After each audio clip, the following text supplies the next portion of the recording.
Well, good morning. You're watching Morning at NTV. Every single Friday, I had promised that I'd bring you someone, a Ugandan, making a difference, and I'd started with writers.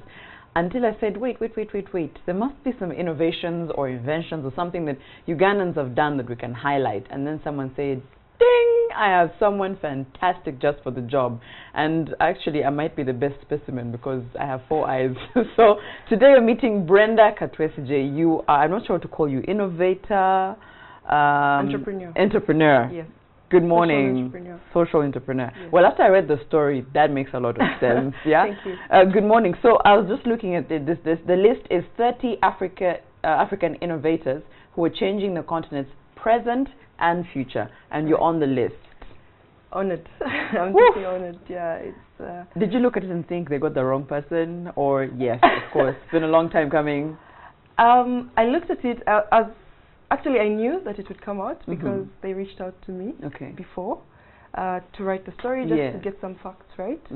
So it didn't surprise me, but when they reached out, I thought, well, it's one of the usual, we're going to write about you things. So I didn't give it a lot of attention until it actually came out. And I was thinking, oh my God, this is huge. It is huge because I also found like that's pressure, because what they're saying is what you've done is what's going to, sort of form conversations and going to change the world or our continent. So for someone who's watching, you've not seen Brenda before, what's your innovation? Although I think I should start from backwards, because I was reading your story. This is not the first time you're trying out business or trying to be entrepreneurial. So the thing that you did at university, and I think you should share with us, I could have sworn, I was thinking, why doesn't anyone ever do this? Not at just universities, but like at weddings, at events. But what did you do at university? My very first business. Yes. It was a 4-day business. 4 days? Yes, I did the business in 4 days. Okay. And you know how usually you go to graduation ceremonies and they tell you, do not come in with your phone. With your phones, yeah. Yeah. And I used to wonder, why would anybody refuse somebody from carrying phones into the ground? After all, you need to take a selfie, you need to, you need cameras and stuff like that. But it was the reality. So I got this idea with my friend. She's called Elizabeth. She runs an organization about mental health. But back then, we looked at the opportunity and said, look, everybody is going back. They get to the entrance, they go back to their cars. To hide your phone.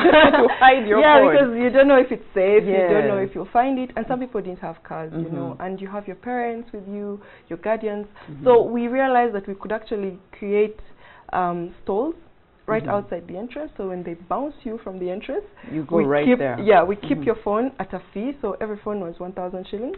Okay. Yeah, it was affordable. And then you're in university, you don't want to go beyond 1,000. Exactly, and the cameras were 2,000, laptops were 3,000. Hey, okay, so it wasn't just the phone. No, this is small, so we needed gadgets. Oh wow. Yeah, so we kept them. We had police protecting us and stuff like that, so we kept them at a fee, and that's how I made my first million. So what kind of stalls were they? Are you looking at it just a desk with something So we had a desk, we had to be professional, we had a desk. We had to be professional? Yeah, we had a desk, but we also had the metallic lockers. Yeah, so we had metal lockers because we knew that if somebody wanted to steal, those would be hard to run over. So yeah, that was my first business.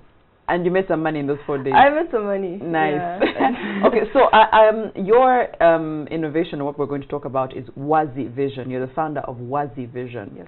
How old is Wazi Vision, and where does it start from? So Wazi Vision is 2 years old. I started while I was still doing my full-time job. I was actually a consultant. So I worked with a big 4 company, and that's when I started the company. Okay. How did it come about? As you can see, I wear glasses. 4 eyes. 4 eyes. Yeah, but not all the time though, for me. So I used to work on a computer most of the time. And with extended hours looking at that kind of light, of course, you start to get headaches and welcome to the club. So I went to eye care center to get my eyes tested, and they recommended, I think you need a pair of glasses to help you with work, and they were generous with their price. So I had insurance at the time. Oh, okay. But it was still not enough to cover the cost of the pair of glasses, and that perplexed me a lot because there are a lot of people who can't even afford 300,000 for a pair of glasses. Yeah. Yet my pair was 600,000. So insurance could cover 300. I had to top up the extra. So that's where I got really curious. What is it that's making these glasses so expensive? And you and I have glasses, so we've gone through the troubles. People sometimes don't know. Because mine is light sensitivity, and as you're in the studio, you tell people how many lights we have coming at my eyes. Yes. So I get the same thing. If it's too bright outside, the headache will start. My eyes will get teary. So I feel you. Exactly. So you'll go through that, and it's either you wear the glasses or you get the headache. Yeah. But I remember when I went in to get checked, and they told me, oh, you have trouble. You're going to need something to help you see and keep it on for these hours. I said, okay, that's fine. Because I was under the impression you get it as this. There's a frame, there's a lens. Each costs different money. I said, okay, not very cheap. And then if it gets trouble, you have to go back, and that's also money. So I hear you what you meant. But then how do you come from just saying, okay, that's not affordable, to let me have a company? And then what were you thinking the company should do? What was your vision for it to where it is today? Yeah. So actually, if you realize, if you ever look at those prices closely, the more expensive part about everything is the frame. Yes. Which is not even the most important. The cooler you want to look, yeah, the more money you pay. Yeah. And yet it's not the most important. Of course. The lens is the most important. So I realized that I could start out with a frame. Yeah. And I wanted to find something affordable, a material that we could use. And I figured if we recycle plastic, mix it up, of course, with some TR90. There's a material called TR90. Then we can come up with something that's actually good looking, as you can see. Is that from this Wazi? Yes. Whoa. Yes. Nice. Of course. You can this as well. Oh, okay. It says Wazi. Yeah. So and it's light. It's not light, too heavy. yeah. So you don't have to worry about getting the usual. Yes. Yeah. I know what you mean. Okay, exactly. so yours was to come up with a frame. A frame, yeah. Because it's true. That's what's expensive, to be honest. So a frame that's affordable. Yes. And you did some research to find out that plastic can be. I thought that was already kind of plastic. Yeah, that's plastic. But I mean locally, what's the plastic that we could get affordably without spending so much on raw material, importing stuff. So that's what we wanted. So what you're using is available here. Yes, it's readily available here. Yes. So that just tells me you're making it here. Yes. Ugandans using Ugandan materials. Whoa. So how do you? Because I'm thinking, okay, you're innovative. You think of that. Is it not costly to even start something like that? It's very costly, absolutely. Because see, I come from a background of my CV is all over the place. So I studied to be an engineer, never practiced, joined the Big Four, and learned about business, learned about the big figures in there. Yeah. But again, coming into eyewear, it's not something I was good at, but it's something I wanted to change. It's something I wanted to do. And I had to do a lot of research and development. You lose a lot of money in that process, working with different people. In research, exactly. And we don't have experts in Uganda. Not that many. I did come across some really good individuals, but that was a huge challenge. But I knew that needed to be done. When you're doing research for something like that, you want to get us eye frames that are affordable, that can fit the mass and what we can afford. Who are you talking to? What kind of experts are you talking to? Are you talking to an optician? Are you talking to somebody who makes this material? Who are you talking to? I talk to a lot of people. So I started out talking to people in the optical industry. Is this even a problem to start with? And I started to understand where is the big price coming from. And surprisingly, I don't know if you've heard of a big global player called Luxottica. If you're wearing Gucci, if you're wearing Oakley, it comes from Luxottica. It's an Italian company, so it's a huge monopoly over eyewear. Yeah. So you understand that the price is not about to go down. Because then they're not competing with anyone per se. Yeah. So the Ray-Bans of this world, it comes from there. So we needed to create something ourselves that could actually could be different, fancy but different and affordable. Yeah, so I talked to opticians. From there I had to talk to designers. Yeah. Okay. Who could actually design it, draw it on paper. It all starts So the actual frame. Yes. Okay. It all starts on paper. It's drawn, and then now I needed to know how does it come from paper to this. Yes. Yeah, so you talk to engineers. Actually, these are people who know the details of plastic injection molding and things like that. So I had no idea, but that's how I got to learn, and those are all the people that I talked to. I'm intrigued that you studied to be an engineer, decided to just study and put that degree there, went into consultancy, and then ended up as an you just I like that. I like that you're open to diversifying your mind and trying everything. And so you're starting out. Cost, obviously, you've mentioned, was a thing, especially in the research phase. What else becomes a challenge before you get up on the ground and you're up and running? I wish you could see the first pair that we made. Laughable? Oh my goodness, it's like a chapati. It was a mess, and that was so discouraging. Oh, no. That was so discouraging because it broke. Like the first pair broke.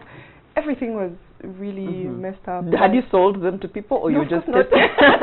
We were just testing. You're selling to look at. I mean, you're making to look at the time. Exactly. Wow. Yeah. So that was really challenging. And at some point, I felt like, you know what? I think I'm wasting my time. Yeah. I need to go back and ask for my job back. Humble myself. Oh, you had quit your job? I quit my job in 2000. Brenda, you are brave. Yeah. I quit my job to start this. Yeah. Because I wanted to give it 100%. Yeah. If I failed, I wanted the reason not to be that I didn't give it my best. Wow. And that's why I left. I don't know if I would have been that brave, and I think a lot of people watching are saying, no, I would probably keep my job while working on my side hustle. I would recommend that now. You would recommend it now? I would recommend it now, yeah, but I thought, you know, I'm young, now is the time to make mistakes. And then by the time I'm 30, then I will look back and say, okay, I did something crazy. Before we move on, just to segue into that, for young people who have had an opportunity to work, I have a job, I'm earning some money, what sort of cushions can I put for myself financially to sort of prepare myself for that risk time, the time that you took to take risks and fail and get up? Yeah. Interestingly, I wrote a blog post about quitting my job and starting a business, and some lessons that I had learned along the way. But I think you talked about money. Just save enough money to take care of yourself. There's nothing as painful or as disturbing as actually worrying about the finances of your business and worrying about your rent. Yes, that will keep. So if the entrepreneur is not okay, the business can't be okay. So you need to not only save money for the business, but save money for yourself as an individual.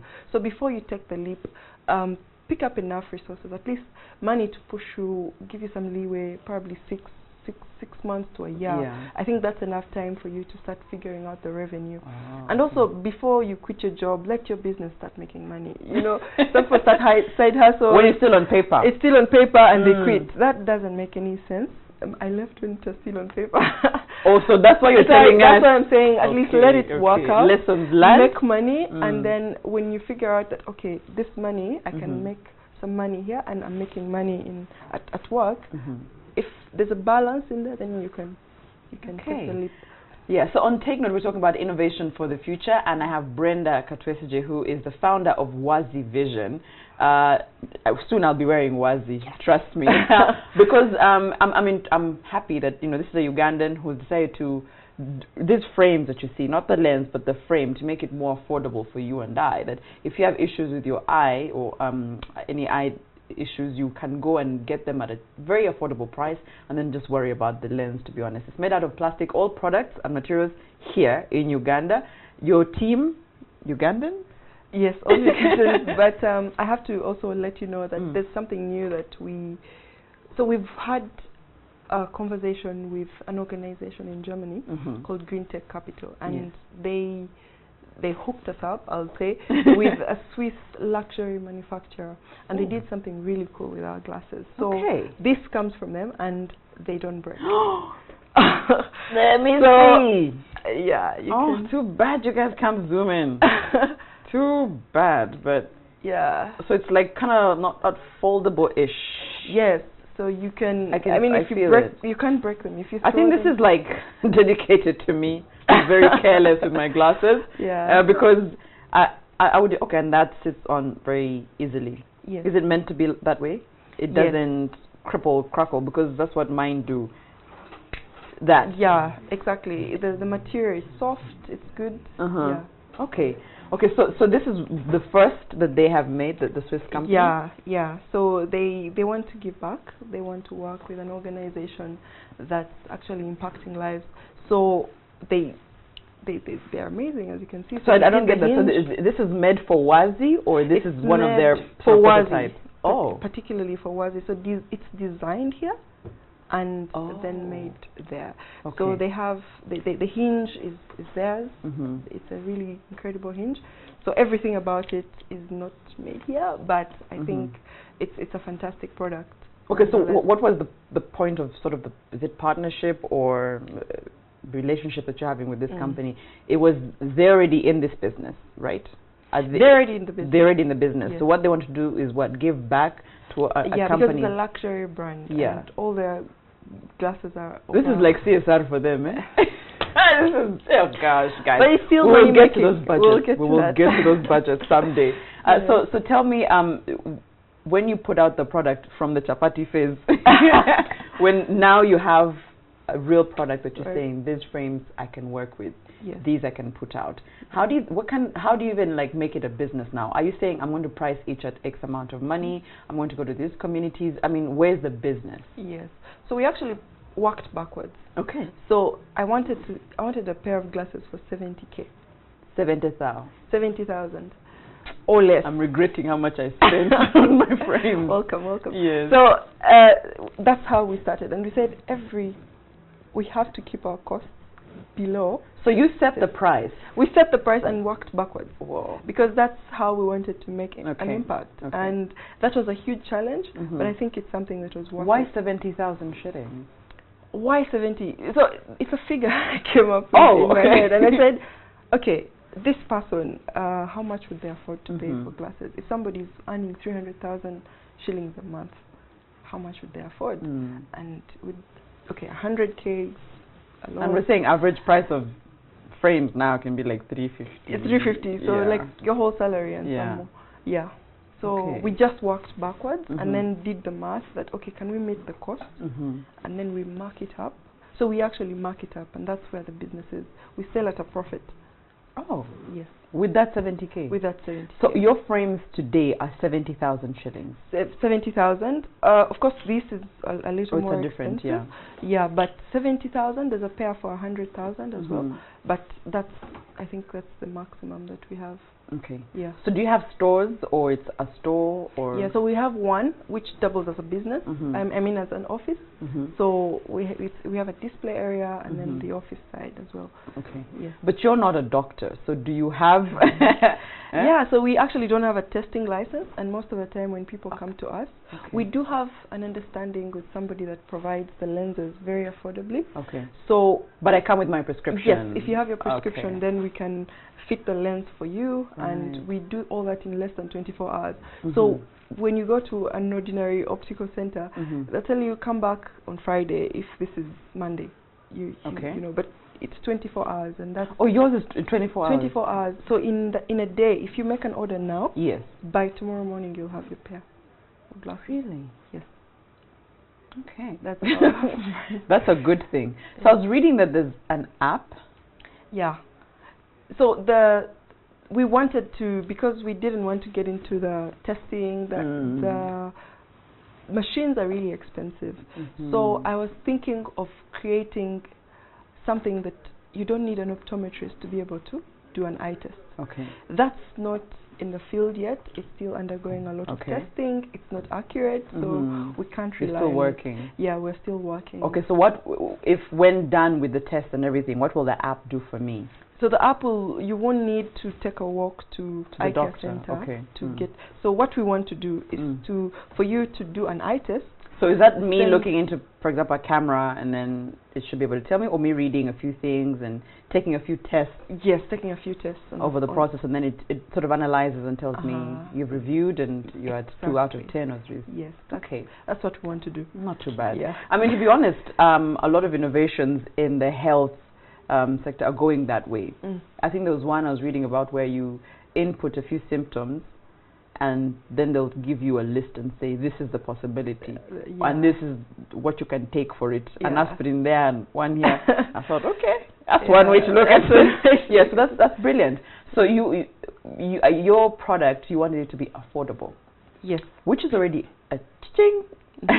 And that means you're looking at a mass population. Yeah. Are you reaching these communities? Are you reaching the places that you wanted to probably reach? So initially, when we started out, actually, we were doing eye tests in communities. So we'd go with an optometrist who already has a license. Okay. And then we go to schools and test.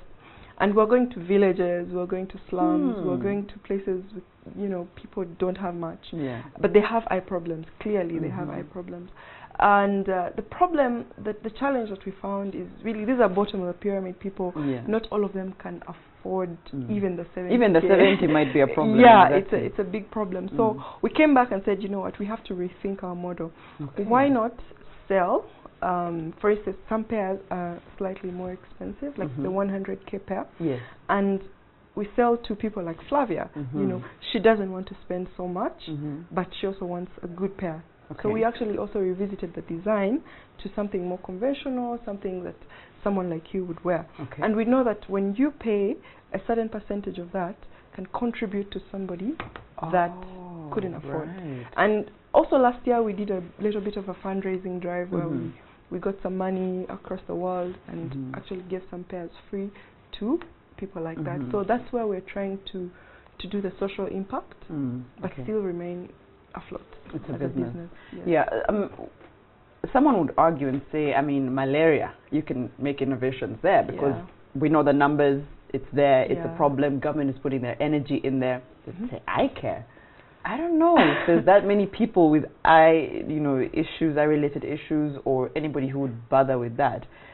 In your work and your research over time, have you found that that's a real issue in the country? It's a real issue, and that's exactly why I did what I did, because everybody else is running to malaria. Everybody else HIV and AIDS, hepatitis B. Yeah. Nobody actually realizes that this is a problem. So this is a situation that everybody overlooks.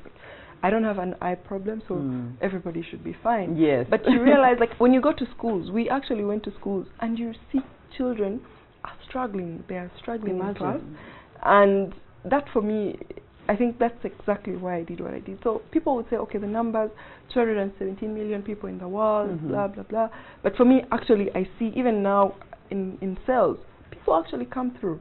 And there's a market for it. So this whole buy Uganda, build Uganda. Boo Boo. My nickname is Boo Boo. Your nickname is Boo Boo. There you go. I find that when we started talking about that, most people said, the president also, who's going to buy Ugandan products? They're substandard, they're not good, and I'd prefer not made in Uganda. Are people giving you that as an excuse to not buy Wazi? Or is it actually an advantage? It's been strangely a lot of people have come to me and said, no, I want to buy Ugandan made products. There you go. A lot of people, for sure. And it's like, what? Recycled plastic? Maybe their worry is it strong? Is it good? Is it going to last? And then when you show them stuff like this, like, what? Wow, it's actually better than, you know what. Yeah, so this is really durable. It's actually, we haven't had a lot of complaints. That's good. Of course, some people have broken theirs. That's standard procedure. Yeah, we break any others, so it's not a Wazi issue. It's not a Wazi issue, but we make sure that actually we're there to help, and also it's affordable. So somebody breaks theirs, give me another one. Okay. Yeah. Fantastic. So imagine a student of engineering went into consultancy and then decided, if I'm going to buy a pair of glasses of 300K plus, then maybe I should get something that's more affordable, and decided to go into business, which tells me that young people, you don't necessarily have to say that I'm a doctor, so my innovations or my business should be aligned to medics. It can be anything that you are passionate about. Of course, do your research, know your market, and all the things that are involved. But I think this is testament that you can be everything. So I might just be, even with my zero tech knowledge, have the next Facebook. Just never know. But as we wind up, I mean, where has your work taken you, and maybe what sort of dream vision you would have, and say, like, in 10 years, this is where I see Wazi? I see Wazi across Africa, honestly. We've recently started shipping to Rwanda. Okay. So I know there's a market across Africa. And some people out of Africa have also wanted to wear something made in Africa. Yes. But I want to change the face of eyewear. I want to give these guys a run for their money. You know, show that it's actually possible. It can be done. To bring the cost down. I guess where has it taken me? I think it's been an incredible journey for me. I've been in rooms with people I never thought I'd be in rooms with, you know, President Barack Obama, and I met the president of Uganda in 2016, and it's taken me across the world to talk about what I'm doing and to also raise awareness about eyewear, eye care challenges. So for me, I think it's taken me places. It's given me an opportunity to travel, an opportunity to meet new people, but also to create an impact at home. Of course. Well, it's a pleasure to meet you. Thank you. You're here just randomly tweeting Bill Gates. Thanks, Bill. I'm like, okay. So that is Brenda Katwesije. She's on the list of 30 Africa innovators who are changing the continent's present and future, and from her story and her innovation, clearly, she is part of the present and the future. So next time you have eye issues and you're thinking price, think Wazi. Wazi. Where's Wazi? At the office, we're second floor, Conrad House, second floor, just opposite Shell Ginger Road. Okay, but I'm sure you're online as well. Yeah, we're online. You can order online. You can WhatsApp. You can call. Instagram, Facebook. There you go. Yes.